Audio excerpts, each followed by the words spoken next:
Greetings, this is A. Russell Hughes with your May video update. We have been working extremely hard. We are proud of our virtual process of educating our children in the Walton County School District. We are proud of our teachers who are in direct contact, engaging our students in learning skill sets and development. We're proud of our administrators who are making sure that we're staying in contact with teachers and all the things we need to do to make sure our students get what they need to get. And let me say this, I am proud of our parents for being those substitute teachers, those monitors, those helps and resources for us to make sure our students are getting what they need in this virtual setting. It's been a long time right now, and we miss our students very much, but you are doing great.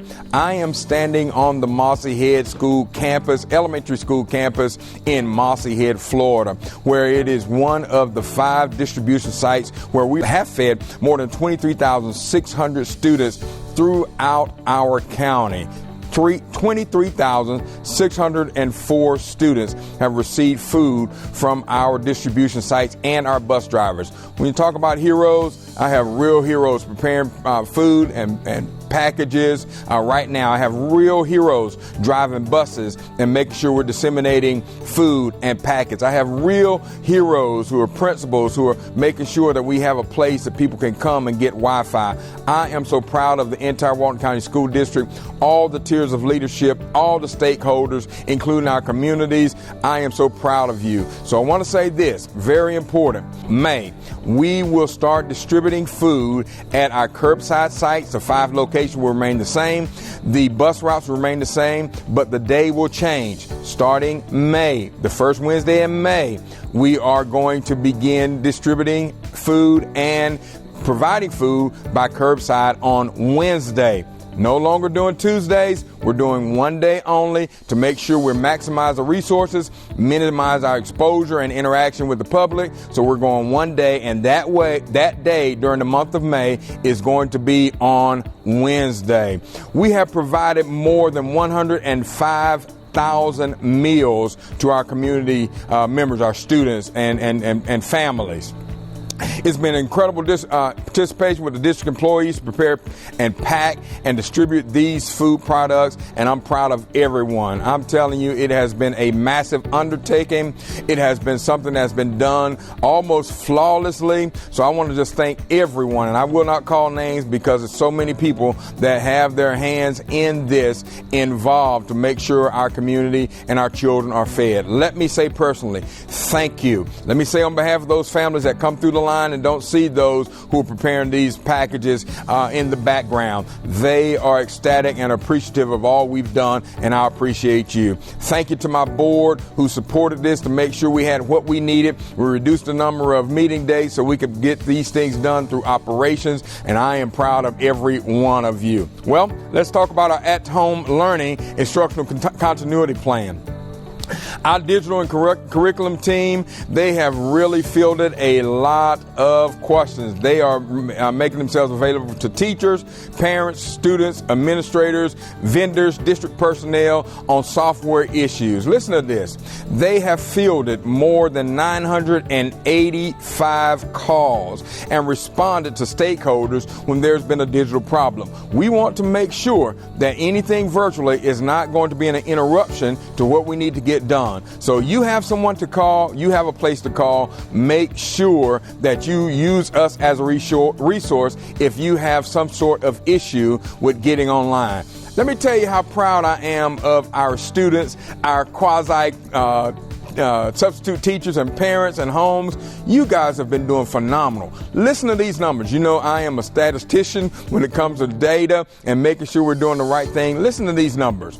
We have more than 50,000 students who are logging on per week. 50,000 times per week, we have users logging on to our platform. Yes, we have 10,000 students, and 50,000 times a week they are logging on to our platform. Our top 5 applications are Edgenuity, Compass, Edmentum, Study Island, Edgenuity Courses, Khan Academy, and Google Classroom. Those are our 5 top platforms that are getting the most traffic. I am proud of you parents who are making sure students are getting on board. I am proud of you teachers who are making sure you're checking to make sure students stay accountable, stay engaged. We are not going to take a big slide during this virtual learning. We're so excited about it, and you guys are doing great. All of you, community members, parents, teachers, again, support staff, principals, everyone. You guys are doing a phenomenal job. Take it from me. I am extremely proud of you. Let me say this. We now have a new avenue that you can reach us or reach a campus. Parents and students can text a question to this number, 850-204-9667. This is on our Let's Talk platform. So if you have a question, you can feel free to text this number, 850-204-9667. Our staff will receive the text immediately and be able to get back to you, to all of our stakeholders, on questions and concerns. In addition to texting, you can always visit the Walton County School District website and submit a written question via email and or call our district office at 892-1100. 850 is the area code. Let me tell you about this. Not only are our virtual platforms getting a lot of traffic and a lot of usage for our benefit, but we are also making sure that our students who may not have access to internet or may not like the platform systems we're using digitally and virtually. So our schools and curriculum instruction staff, math and literacy coaches, they continue to update and distribute paper packet materials every week. 22% of our students in grades pre-K to 12 are utilizing at-home learning paper-based curriculum packets. That's right, 22%. And I was at one school recently, and out of the 22% that's at their school, 90% are turning them in weekly. I want to encourage you, make sure you turn those packets in periodically and not wait to the end, because we're going to be grading. The grading scale has been placed out. We're going to give those grading report dates in just a few minutes, but I want to encourage you, get those packets in. All right. Digital devices, we've had more than 1,200 devices deployed to our students and families. We've had over 100 devices deployed to our ESC students. If your child needs a device, if you're going back to work as the governor reopens the state, you can request a device from the school. All you need to do is contact your school. We will make sure you have a device. We are here for you. We are ready to make it happen. You are doing a great job. If you need anything from us, know that we are here, and we're going to be here in epic fashion. We're also working on providing options for students in grades 6 through 12 to take their CTE industry certifications. So those students, those who are involved in CTE courses, we're creating an option that you can make sure you get your certification. We're not going to leave you out. Keep studying, stay engaged, make sure you do what you need so you can walk away with the certifications that you have aligned yourself to get.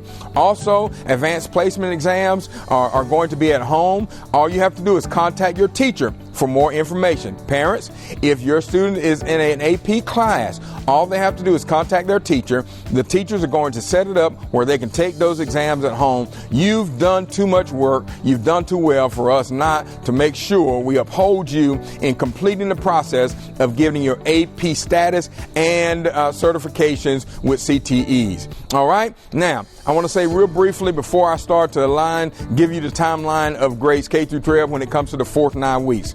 Seniors, hear this. I know you received a letter from me. Your principal sent those out to you. I know they've been talking to your group, your leadership groups, parents, and of course your sponsors as seniors. We are so proud of you. We know this is a different kind of year. We cannot avoid what we're having to do right now, but I want you to know that we're going to try to keep your timeline the same. What does that mean? That means your last day will be the same last day it was as it was accustomed and listed on your schedule, your school schedule and the district schedule. Your last day remains your last day. We want to make sure that you are recognized through the process of awards day, things like that. That's being worked out through your campuses, through your principals. They're going to make sure it's very special to you. So understand, we recognize you seniors. You are the class of 2020. You are special to us. You've gotten some great accomplishments, and we are not going to slide by not recognizing you appropriately. Well, let's talk about this. The fourth 9 weeks timeline for the 1920 school year is as follows. End of grading period, Thursday, May 28th.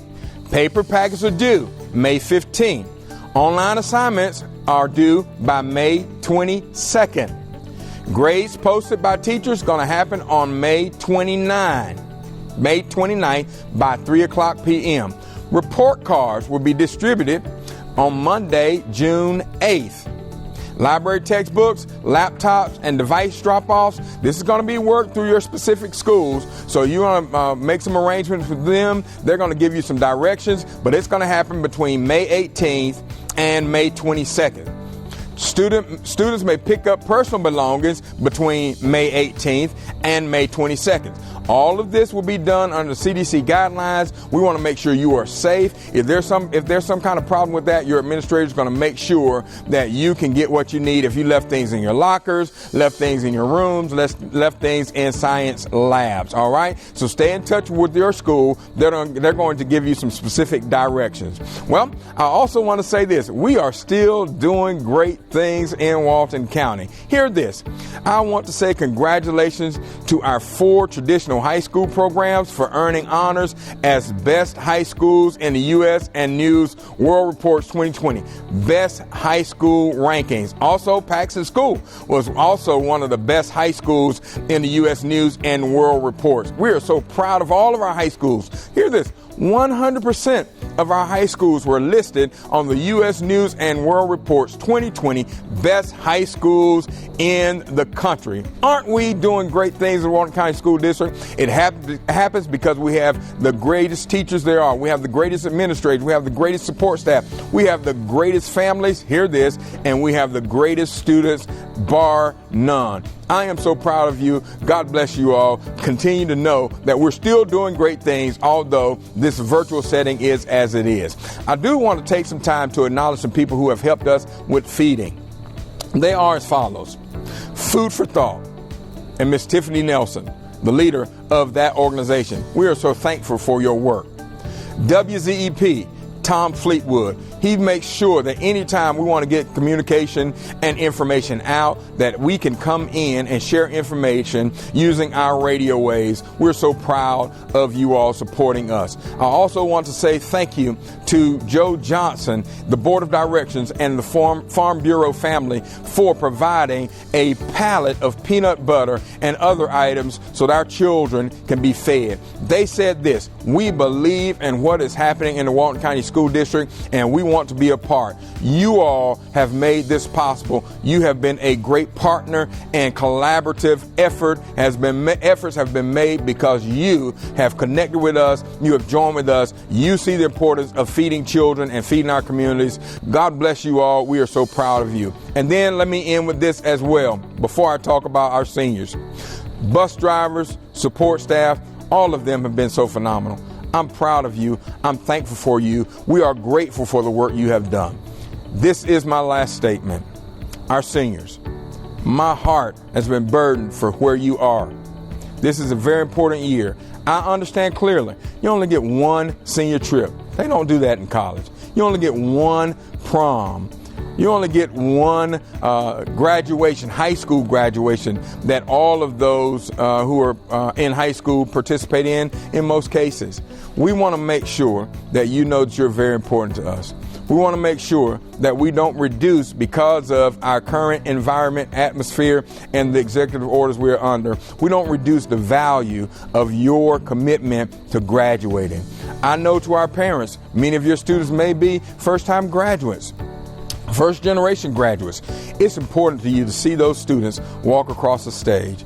I want you to know I'm proud that you have stayed engaged. I could not just cancel school because that's against the law. We have standards that we have to make sure you receive, you acquire, you know, so that when you go on to the military, when you go on to post-secondary opportunities, when you go on to college, when you go on to the workforce, you have the skills, you have the standards you need to be successful. I dare not take that lightly. So I had to make sure you finish, and I want to say to you, make sure you finish strong. We can do this. You have been great. I'm proud of everyone. God bless you all. We'll see you next month.